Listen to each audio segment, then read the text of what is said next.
A great evening to you and a warm welcome to JoyNews Prime with me, Pius Kojo Baka. Coming up in our headlines, staff of the University of Ghana and other residents near the Achimota police station pledged to resist eviction efforts initiated by a private developer. This resistance follows Sunday's demolition of houses and makeshift structures.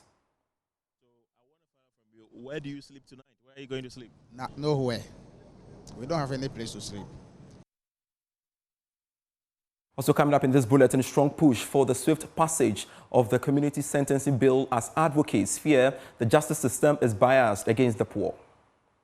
I'm getting overtired because it's been the same story over and over and over, and it seems to be escalating in recent times.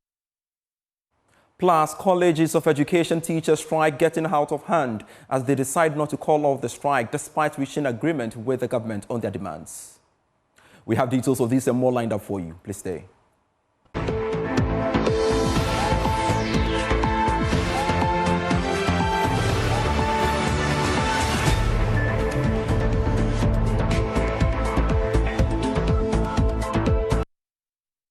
Thanks so much for your company. Straight to our very first story. Several houses and properties close to the Achimota police station have been demolished by an alleged private developer. The incident happened early Sunday morning. Homes and makeshift structures were destroyed by individuals described as land guards in the presence of men dressed as police personnel. Occupants of the land, including staff of the University of Ghana adjacent to the Achimota police station, are currently displaced and fear for their safety following the incident. My colleague Kenneth Jesse was there and reports. Well, this place might look calmer now, but just last night, it was a very tensed atmosphere because people who stay here tell Joy News that unknown persons yesterday came to demolish these structures.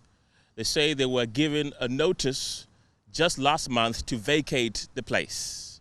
But most of them say they work for Achimota School and the University of Ghana, and this is an official residence that has been handed over to them, so they have nowhere to go except here. We were here and then we saw the bulldozer entering, scattered these two, went to this side, scattered that side too, and then he was here, and then brah, into the room. And then the unfortunate thing is people were inside because they were too deep asleep to the extent that they were not fast enough, and then they didn't hear too, so they had to rush. We have to even shout to the bulldozer man that there are people in. Mommy here and then the little kid over there. So I want to find out from you, where do you sleep tonight? Where are you going to sleep? Nowhere. We don't have any place to sleep. We will still hang around as we did yesterday. Yes, night we couldn't get any place to sleep, so we hang around until this morning, and we will still do the same thing because they don't find any place for us to sleep. So we are still hanging around. You also have nowhere to go? I have nowhere to go. And I don't have money to rent today. If I have the money, where am I going to get a room today to pay the money? Told me that there's some small room at our Achimota school gate, so I should go and pack my things there for the meantime. So that's where I pack even my things, so they're the one that left. But because the room is very small, I'm a family man, I cannot, but only I will manage. Only the heavens can tell where I will sleep tonight. Well, the residents say it took the intervention of neighbors for this demolition to be discontinued, because the neighbors that stay around came to their defense, and there was a bit of a scuffle between them and the people that came to demolish the structure. That is the only reason why you see some of the structure still standing. Now, these people, most of them, live in fear, are also scared of the unlikely event that these men return again. From Achimota, Kenneth Jesse for Joy News. Strike by tutors of colleges of education is getting out of hand as they decide not to call off the boycott.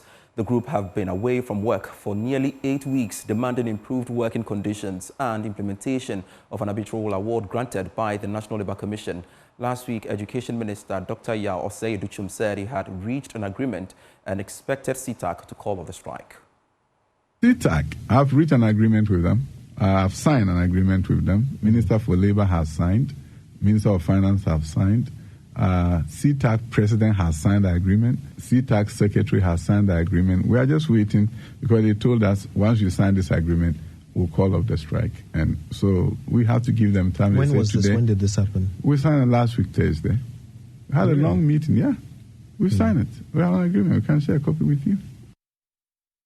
And despite this, CTAC says it has received legal advice not to return to the classroom, and pushing for the temporal closure of the various colleges of education is now high on the agenda of the students, with no end in sight with the strike by the teachers and their refusal to call it off. Thankfully, President of the Teacher Trainees Association of Ghana, Rasheed Sali, joins us via Zoom with some details. Thanks so much, Rasheed, for joining me on JoyNews Prime. Should students be asked to go home now?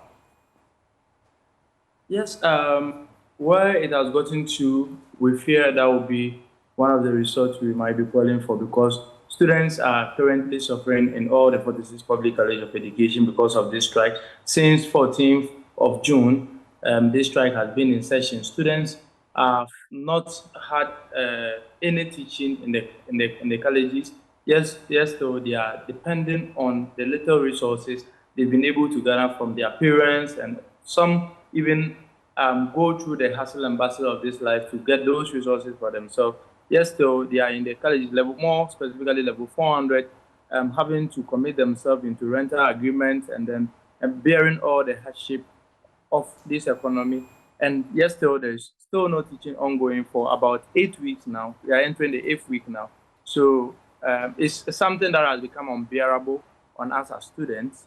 And then if there is clearly no certainty as to when the strike is called off, we fear that will be the only solution, so that we can start the academic calendar fresh. And indeed, you are in your 8th week, as you rightly mentioned. What would you say has been the impact on your academics so far? Yes, the impact has been severe, and it has not been different from all the 46 public colleges of education. We've had several complaints. Students have suffered the security implications. Academic activities have also come to a standstill. Co-curriculum activities are equally not ongoing in the various colleges. You will hear that CTAC has currently withdrew all their services from the colleges of education. So if a tutor was serving as a dean of students or as a health tutor, the tutor is no more coming to the college and is really not doing any work. So you find students who are ill and they go to the sick bay or the health facility and they have no attention to them because CTAC is on strike. Students are not being well kept off because they get the entire privilege. And you know what students are capable of. We students, sometimes some leave the campuses unannounced just because CTAC is on strike. There's nobody regulating that. We fear the impact has been enormous. All right, we'll leave it here. Thank you so much, Rasheed Sali, speaking to us here on JoyNews Prime. Now, let's move on to some other stories. Advocates are ramping up efforts for the immediate passage of the community sentencing bill, fueled by growing concerns that the current justice system unfairly penalizes the poor.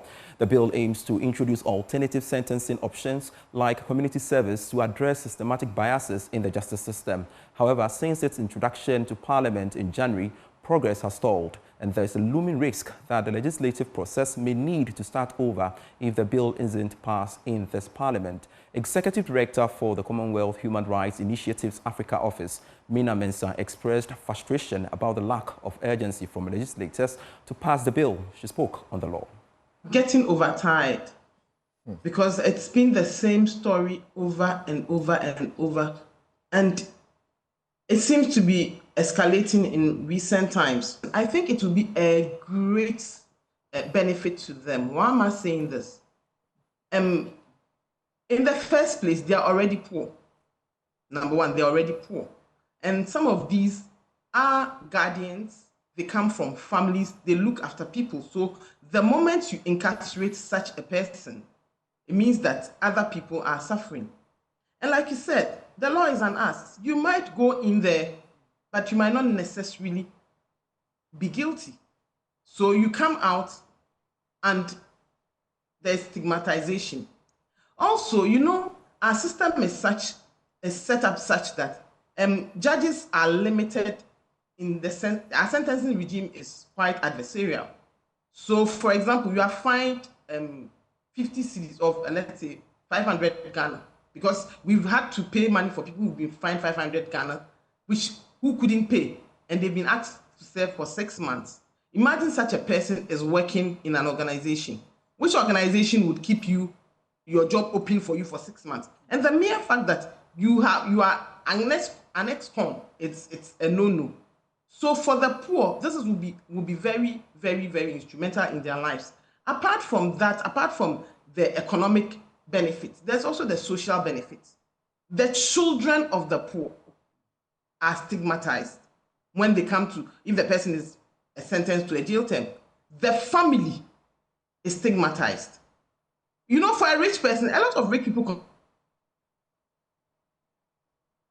money. Splash the money. People have even forgotten that you actually committed a crime. I mean, that is society for you. And facilitator for the Justice for All program, Jonathan Osei-Owusu, agrees there has to be a push for the bill to be passed swiftly so that prisons can be decongested. There had been a lot of advocacy or campaign to get the law, but it was rhetoric. In fact, as far back as 2001. 2001? There was the one organized by the CDD. Yes, where you had the Attorney General. I think Sophia Kufu was also part of that meeting then. So you can imagine. So it was the scratch that began. Then we got CDD on board. Then Paul's Foundation came in. Then CHRI came in. So you can just imagine the process. The bill went. The discussion or the advocacy. The process it went through. When you look at the Justice for All, let's know that we are dealing with remand prisoners. And so when you look at the community service, we are looking at people who have been convicted on minor offenses or misdemeanors. That's right. So if you look at the reason why Paul's Foundation even came in to facilitate the first draft, it was because we all have contributed to a drastic reduction in the remand population from 33% to currently 10.8% per the statistics from Ghana prisons. But at the same time, the convict prisoners, as at the time of the Justice for All 2007, the convict prisoners were around a little over almost 15,000. But while now we have the remand population down, the convict is also moving steadily. So that means there has been an intervention, Justice for All, to deal with remandees, but convict prisoners were not benefiting, and any of them would have received a miscarriage of justice or excessive sentence. You're still watching JoyNews Prime. We are back with more. Please stay.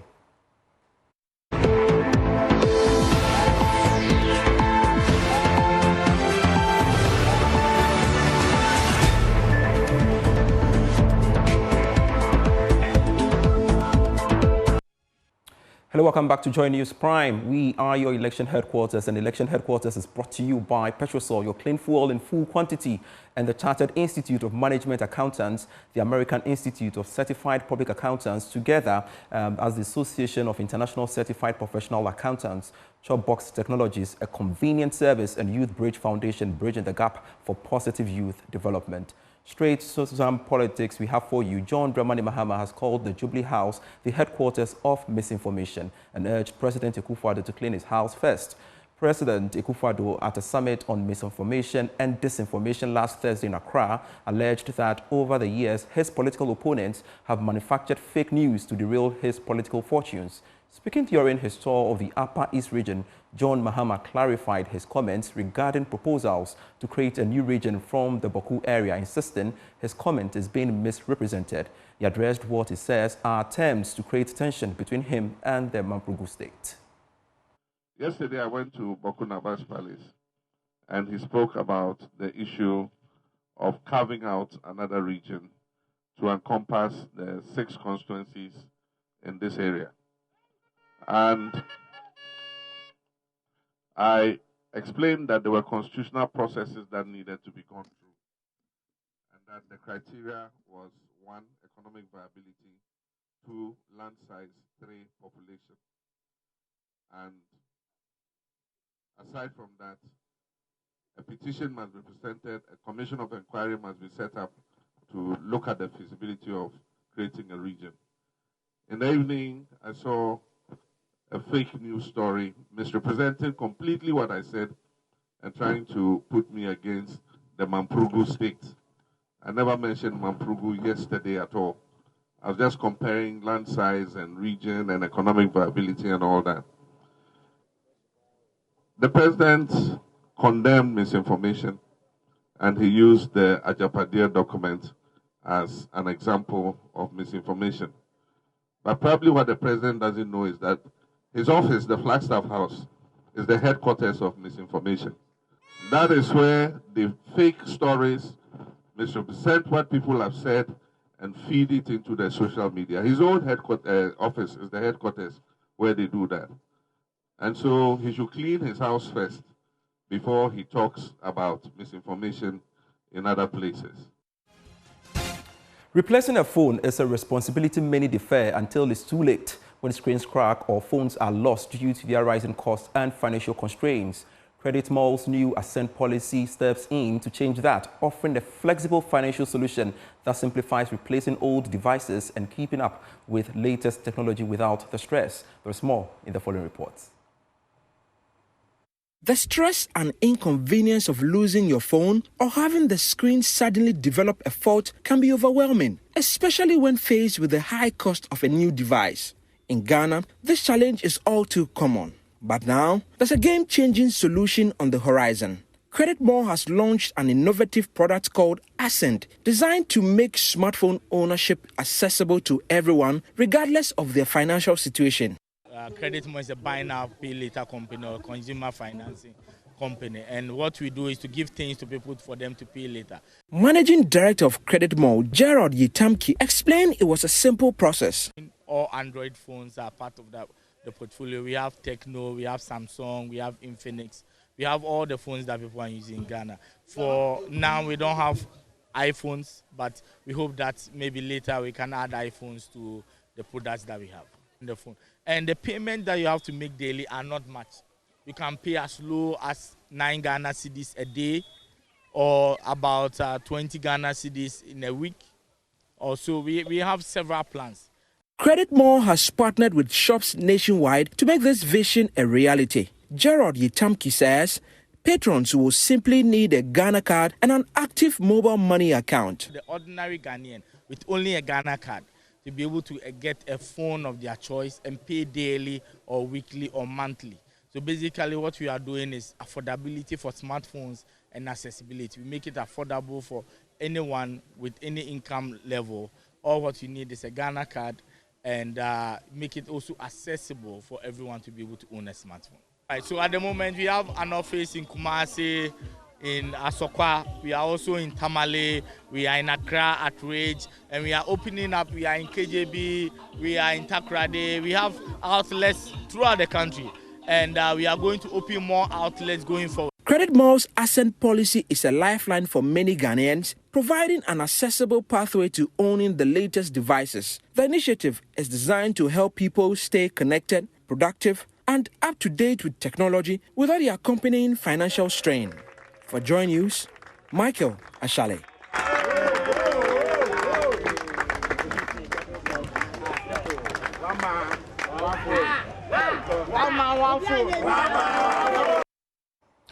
Exactly 50 years ago today, Ghana made a historic switch from left-hand to right-hand side driving on the road, aligning with international standards and improving road safety. In a statement marking the day, the National Road Safety Authority says the change has had a profound impact on the country's transportation, adding that the move made Ghana more compatible with our Francophone neighbors and made cross-border travel easier. JoyNews spoke to some drivers who witnessed both the right and left-hand side of driving, and this is what some had to say. The passing road, no, so I made me trick out of 1994 from Kumasi to Accra. By a far away, so me, who is a baby side, by accident, I'm not just a single. I'm glad we changed from the right side of the road to the left side because the nature of our road network would not be compatible with such vehicles if we hadn't made the change. If you drive cars from the UK and other countries that drive on the left side on our roads, you notice that the movement is not that smooth, so it's good we made that switch. 75, 70s up to 80s, cars and casa endorse. Intina anana obi so car still masa na nyi say obi so car still musa. But nowadays, one cars are those. Two. There were not a lot of vehicles on our roads back in the 70s when we still used to drive on the left side of the road, and the drivers back then were also very professional, so they did not encounter a lot of road accidents. But things have changed since then, so I'm glad we made a change. Yeah, me dey bla me twi ka chere ba me sa left hand side me twi me say me dey me hu say wo se na kwatwe me lo mu me nka we na aye we na aye we dey ajempa no mu fa we na aye on dey say kwa car no ba kwa na sa car mu dey sit to win ka say kokoma kwa I'm happy we made the switch because even judging from afar, I think it will be stressful to be driving on the left side of the road. And that's how we part company here on JoyNews Prime with me, Pius Kojo Baka. We've got more stories for you when you log on to myjoyonline.com. Do enjoy the rest of your evening. Good night. Bye.